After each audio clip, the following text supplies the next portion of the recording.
The U.S. Senate prepares to hear the opening arguments in Donald Trump's impeachment trial. He's accused of abuse of power and obstruction of Congress. With Republicans outnumbering Democrats in the Senate, Trump is not expected to be removed from office. In a moment, we'll go to Kitivan Gorjestani in Washington. Meanwhile, Trump is in Davos for the World Economic Forum, and he's been lauding his economic achievements, as well as seemingly taking a dig at teen activist Greta Thunberg. And the death toll from a new coronavirus in China goes up to 6. This after confirmation the virus can pass from person to person as millions prepare to travel for the Lunar New Year holidays. Those are the headlines. I'm Claire Pride. Now, Donald Trump's impeachment trial gets underway in a few hours in Washington. He's only the third U.S. president in history to face such a trial. The House of Representatives impeached Trump last month for abuse of power and obstruction of Congress. Now it's up to senators to decide whether to convict him and remove him from office. The trial is expected to last at least 2 weeks. Let's cross to Washington, where our correspondent Kitivan Gorjestani is standing by. Kitivan, the last time the U.S. saw a trial like this was Bill Clinton about 20 years ago. The Senate Majority Leader Mitch McConnell said he would model this trial on Clinton's, but it turns out that's not really the case, right?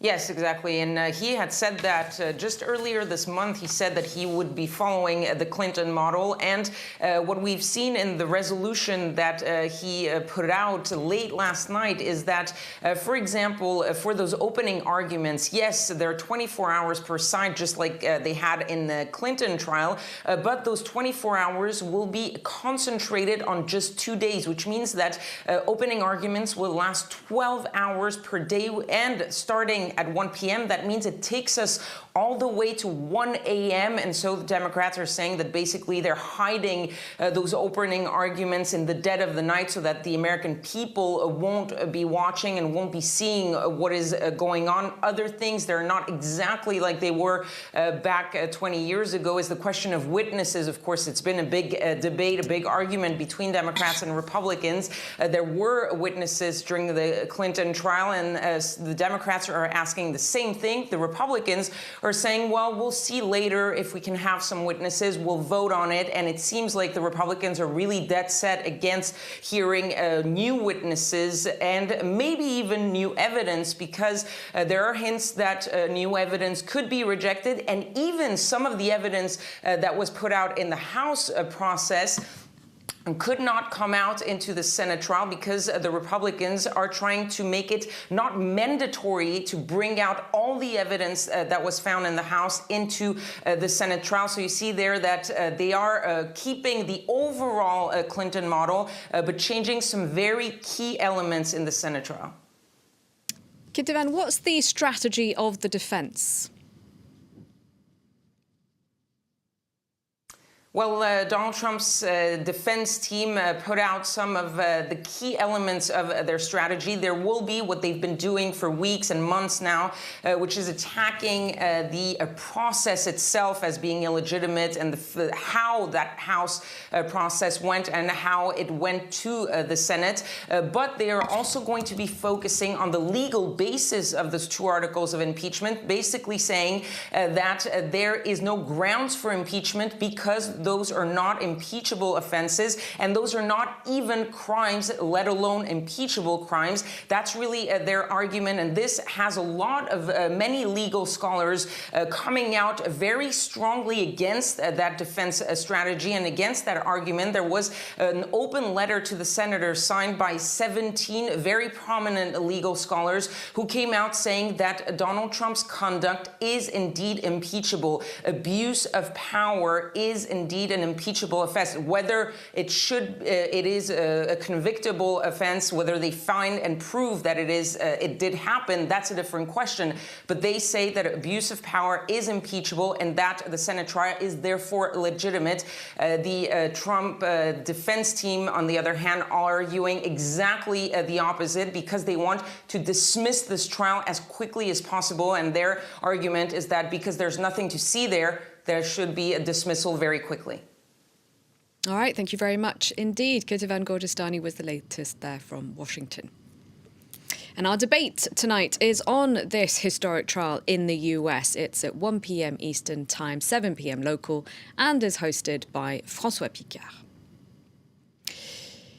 Now, meanwhile, Donald Trump has been addressing billionaires in Davos, Switzerland, where business and political elites have gathered for the World Economic Forum, and climate change is front and centre. Trump called for a rejection of, quote, predictions of the apocalypse. And the other star attraction today, Greta Thunberg, called for an end to fossil fuels. Alison Sargent has the details. Making an entrance at what's being touted as the most sustainable Davos ever, the U.S. president was right on theme. Well, I'm a big believer in the environment. The environment to me is very important. Thank you. Donald Trump may have pulled the U.S. out of the Paris Climate Accord, but he said his country would take part in the 1 Trillion Trees initiative. The project, which is being launched at the World Economic Forum, aims to protect or restore 1 trillion trees around the world by 2050. This is a time for tremendous hope and joy and optimism and action. But to embrace the possibilities of tomorrow, we must reject the perennial prophets of doom and their predictions of the apocalypse.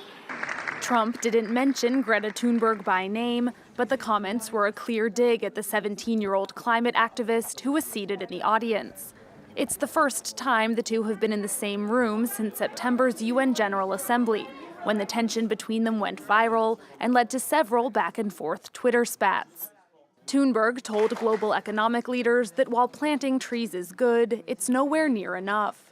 We demand at this year's World Economic Forum participants from all companies, banks, institutions and governments immediately halt all investments in fossil fuel exploration and extraction, immediately end all fossil fuel subsidies, and immediately and completely divest from fossil fuels. We don't want these things done by 2050, 2030, or even 2021. We want this done now. While those gathered at Davos may be talking more about the climate this year, Greenpeace warns that over the past 3 years, the world's biggest banks, insurers, and pension funds have invested more than $1.4 trillion in fossil fuel companies. Now, France 24's business editor Stephen Carroll is, of course, in Davos. I asked him earlier how Donald Trump's speech, apparently aimed at a domestic audience, went down in the Davos conference hall. It was really a speech that wouldn't have been out of place at an electoral or at an election rally in the US, talking very much about the strengths of the American economy, how it's done so well under his stewardship, how it was doing so badly beforehand. It wasn't really the same character of speech that we'd seen 2 years ago when Donald Trump was here, when he was appealing really to investors to invest more in the United States. He did make some comments thanking people for increasing foreign direct investment into the US. Some of the commentary, though, coming from those attending Davos, not very positive. Joseph Stiglitz, the Nobel Prize-winning economist, saying that Trump's characterization of the economy was wrong, completely wrong, and that he said had zero to say on climate change. Greenpeace, as you can imagine, not terribly impressed with Donald Trump not making major commitments on climate change, saying that it demonstrated the level of denial that exists within the US government. Of course, the pledge from Donald Trump on the environment was to take part in this 1 trillion trees program. That's the plan, to plant that number of trees by the end of this decade. It's something that's supported by the World Economic Forum. There's been corporate welcome to that. We've had the boss of some big American companies coming out and saying that that's a good commitment. They're happy that it has been part of Donald Trump's speech here, but certainly he won't have impressed the likes of Greta Thunberg. Stephen Carroll there. In other news, protesters in Iraq continue to voice their anger at the government on the streets, some in Baghdad throwing stones this Tuesday at police, who responded with tear gas and rubber bullets. We understand that at least one more protester has been killed. 6 people died in Monday's clashes. Now, protests in Baghdad and in the south picked up again recently. Demonstrators want early elections, the appointment of an independent prime minister, and an end to corruption. Ibrahim Saleh and Mario Sofos report.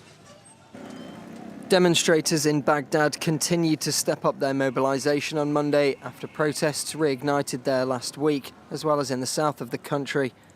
They blocked roads and government buildings, as well as maintaining the sit-in at Tahrir Square. Fearing widespread rallies, provincial authorities across southern Iraq announced an official holiday on Monday, though it did not appear to work. Whether it's the Dhaka governorate, Baghdad or any of the other governorates of Iraq, when we call for a demonstration, we all respond to the call as one.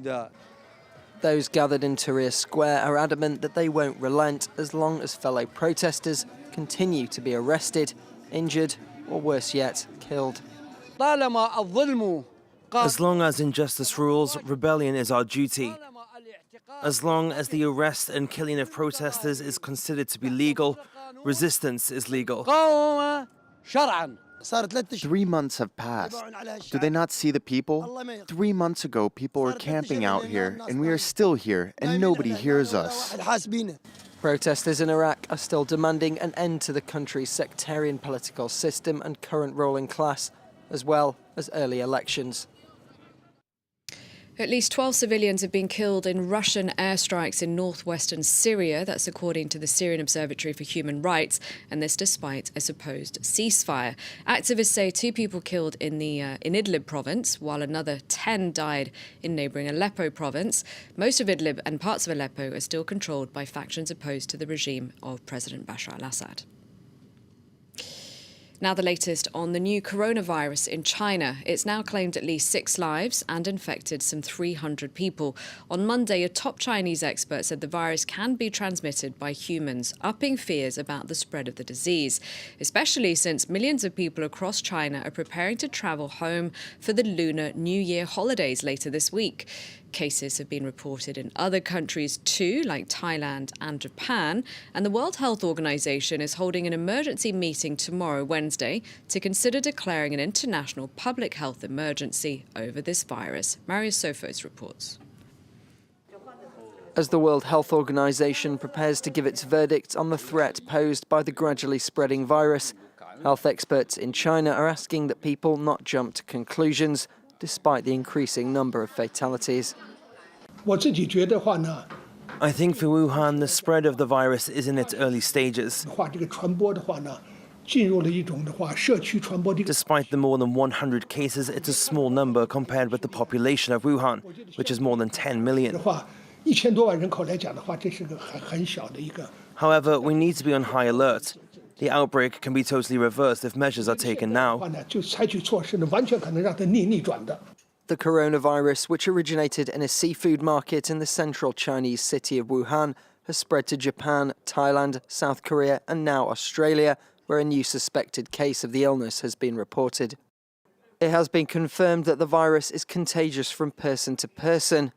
It's infected more than 200 people in China and has caused alarm because of its genetic similarities to severe acute respiratory syndrome, or SARS. The virus killed nearly 650 people across mainland China and Hong Kong in 2002 and 2003. One Chinese specialist who took part in the campaign against SARS claims that as it stands, the situation is not as serious as back then. It took us only 2 weeks to identify the new coronavirus. Plus, we have well-rounded monitoring and quarantine systems. I don't think that the social and economic impact will be as serious as with SARS 17 years ago. Mandatory screenings have been introduced at all airports of arrivals from high-risk areas of China. A former head of Interpol has been sentenced to 13.5 years in jail by a court in China. You may remember us reporting on his disappearance in late 2018.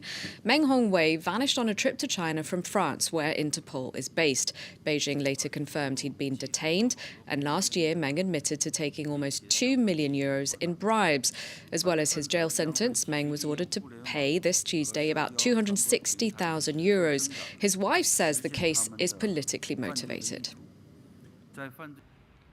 And finally, Louis Vuitton has been showing off its latest purchase here in Paris, one that must have made quite a dent in the luxury brand's wallet. I'm talking about the second biggest diamond in history, about the size, as you can see there, of a tennis ball. It was discovered in Botswana last year and is 1,758 carats. Now, many of us would like to know just how much they paid for it, but Louis Vuitton are being tight-lipped about that. Thanks for watching. Stay tuned to France 24.